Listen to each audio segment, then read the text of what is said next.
തൃശൂർ നിയോജക മണ്ഡലത്തിൽ 3 പ്രധാന മുന്നണികളും സ്ഥാനാർത്ഥികളെ പ്രഖ്യാപിച്ചതോടെ പ്രചരണ രംഗം ചൂടുപിടിച്ചു. മണ്ഡലം പിടിക്കാനുള്ള കഠിന ശ്രമത്തിലാണ് 3 മുന്നണികളും. സംസ്ഥാനത്തിന്റെ ഗതിവിഗതികളെ നിയന്ത്രിക്കാൻ തക്കവിധം ശക്തമായ ത്രികോണ മത്സരത്തിന് കളമൊരുങ്ങുന്ന തൃശൂർ നിയോജക മണ്ഡലത്തിൽ മണ്ഡലം LDFിൽ നിന്ന് തിരിച്ചുപിടിക്കാനുള്ള കഠിന പ്രയത്നത്തിലാണ് UDF. ഇതിനായി പ്രബലനായ കോൺഗ്രസ് നേതാവും മുൻ മേയറുമായ രാജൻ ജെ പല്ലനെ തന്നെയാണ് പാർട്ടി കളത്തിലിറക്കിയിരിക്കുന്നത്. ഇരു മുന്നണികളെയും കടത്തിവെട്ടി 10 വർഷത്തിനു ശേഷം ഇത്തവണ മണ്ഡലം തിരിച്ചുപിടിക്കാനാകുമെന്ന ആത്മവിശ്വാസത്തിലാണ് രാജൻ ജെ പല്ലൻ. സ്ഥാനാർത്ഥി പ്രഖ്യാപനം കഴിഞ്ഞതോടെ പല്ലൻ ശക്തമായ പ്രചരണ പരിപാടികളുമായി കളത്തിലിറങ്ങിക്കഴിഞ്ഞു. ആദ്യ ദിനം രാവിലെ ലീഡറുടെ സ്മൃതി കുടീരത്തിൽ പുഷ്പാർച്ചന നടത്തിയാണ് ഔദ്യോഗിക പ്രചരണ പരിപാടിക്ക് തുടക്കം കുറിച്ചത്. ആദ്യഘട്ടത്തിൽ പാർട്ടി മണ്ഡലം കമ്മിറ്റി ഓഫീസുകളിലെത്തി നേതാക്കളെയും അണികളെയും കണ്ട് പിന്തുണ ഉറപ്പിച്ചു. കഴിഞ്ഞ 10 വർഷക്കാലത്തെ ഭരണം കൊണ്ട് നാടിനെ 25 വർഷം പിന്നോട്ട് നയിച്ചിരിക്കുകയാണെന്നും UDFിന്റെ ഭരണഘട്ടത്തിലാണ് നഗരവികസനം ഉൾപ്പെടെ നടന്നിട്ടുള്ളതെന്നും രാജൻ ജെ പല്ലൻ പറഞ്ഞു. ഏത് മത്സരങ്ങളും നമ്മൾ വളരെ ഗൗരവമായിട്ട് തന്നെ കാണുന്നത്. അതനുസരിച്ച് തന്നെ ഞങ്ങൾ പ്രവർത്തനങ്ങൾ മുന്നോട്ട് കൊണ്ടുപോകും. തീർച്ചയായിട്ടും പിടിക്കും.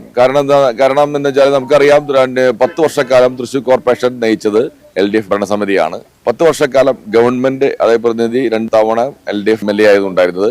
ആ പ്രവർത്തനങ്ങളൊക്കെ ജനങ്ങള് നോക്കിക്കണ്ടിട്ടുണ്ട്. LDFന്റെ പ്രവർത്തനങ്ങൾ 10 വർഷം കൊണ്ട് കോർപ്പറേഷന്റെ ആയാലും തൃശൂർ നിയോജകമണ്ഡലം സംബന്ധിച്ചിടത്തോളം 20-25 വർഷം പുറകോട്ട് നയിച്ചിരിക്കുകയാണ്. തികഞ്ഞ വിജയപ്രതീക്ഷയോടെയാണ് മത്സരിക്കുന്നതെന്ന് NDA സ്ഥാനാർത്ഥി പത്മജ വേണുഗോപാൽ പറഞ്ഞു. ഒരാളെയും ചെറുതായി കാണുന്നില്ലെന്നും പാർട്ടി പറയുന്നതനുസരിച്ചാണ് പ്രചരണ പരിപാടികളുമായി മുന്നോട്ടു പോകുന്നതെന്നും കേന്ദ്ര നേതാക്കളടക്കം പ്രചാരണത്തിന് എത്തുമെന്നറിയിച്ചിട്ടുണ്ടെന്നും പത്മജ വേണുഗോപാൽ പറഞ്ഞു. ശക്തമായിട്ടുള്ള ത്രികോണ മത്സരമാണോന്നൊന്നും ഞാൻ നോക്കിയിട്ടില്ല. ഞാൻ എൻ്റെ കാര്യം നോക്കി ഈ വഴി കൂടി അങ്ങ് പോകുന്നു മാത്രം. കാരണം ഒരാളെ ഞാൻ ചെറുതാക്കി കാണുന്നില്ല. എല്ലാവരും അത് അവരുടെ രീതിയിൽ ശക്തരാണ്. ഞാൻ എൻ്റെ കാര്യം നോക്കി എല്ലാവരോടും വോട്ട് വെച്ച് മുമ്പിൽ പോവാണ്. അതുകൊണ്ട് എനിക്ക് വലിയ പ്രശ്നമായിട്ട് തോന്നിയിട്ടില്ല. എല്ലാവരും ജയിക്കാനല്ലേ വരുന്നത്. പാർട്ടി പറയുന്ന അനുസരിച്ച് അവിടേക്കൊക്കെ പോവുകയാണ്. പറ്റുന്ന ആൾക്കാരെ നേരിട്ട് കാണും. എല്ലാവരും നേരിട്ട് കാണാൻ പറ്റില്ല. ഈ പെട്ടെന്നല്ല ഇലക്ഷൻ ഇതാക്കിയത്. പറ്റുന്ന ആളുകളെ ഒരുമിച്ച് കാണാം. തൃശൂർ നിയോജക മണ്ഡലം തുടർച്ചയായി 3ാം തവണയും നിലനിർത്താനായി LDF അംഗത്തിനിറക്കിയിരിക്കുന്നത് ഇടതുപക്ഷ സഹയാത്രികനും കവിയും പ്രഭാഷകനുമായ ആലങ്കോട് ലീലാകൃഷ്ണനെയാണ്. ഇടതുപക്ഷത്തിന് നല്ല അടിത്തറയുള്ള മണ്ഡലമാണ് തൃശൂരെന്നും വോട്ട് ബാങ്കിന് ചോർച്ച ഉണ്ടാകില്ലെന്നും ആലങ്കോട് ലീലാകൃഷ്ണൻ പറഞ്ഞു. മണ്ഡലത്തിൽ വിജയസാധ്യതയുണ്ട്. താൻ ചെറുപ്പം മുതലേ വിശ്വാസിയാണെന്നും അതുകൊണ്ട് വിശ്വാസ സമൂഹത്തിന്റെ യാതൊരു എതിർപ്പും ഉണ്ടാകില്ലെന്നും ആലങ്കോട് പറഞ്ഞു. ഞാൻ മനസ്സിലാക്കിയ ഒരു കാര്യം, അടിത്തട്ടിലെ ബൂത്ത് തലത്തിലുള്ള പ്രവർത്തകരുമായിട്ടുള്ള വിനിമയത്തിൽ നിന്ന് ഇടതുപക്ഷത്തിന് അടിത്തറ ഉള്ള സ്ഥലമാണ്. കൂടുതലായിട്ട് വ്യക്തി എന്ന നിലയിൽ എനിക്ക് ഈ മണ്ഡലത്തിലൊരു സ്വാധീനമുണ്ട്. ഞാനൊരു വിശ്വാസി കൂടിയാണ്. ചെറുപ്പം മുതലേ വിശ്വാസിയാണ്. എൻ്റെ വിശ്വാസവും ഇടതുപക്ഷ വിശ്വാസവും തമ്മിൽ യാതൊരു സംഘർഷവും ഉണ്ടായിട്ടില്ല. വിശ്വാസം പണ്ട് സവർക്കർ പറഞ്ഞതുപോലെ നമ്മുടെ ടൂത്ത് ബ്രഷാണ്.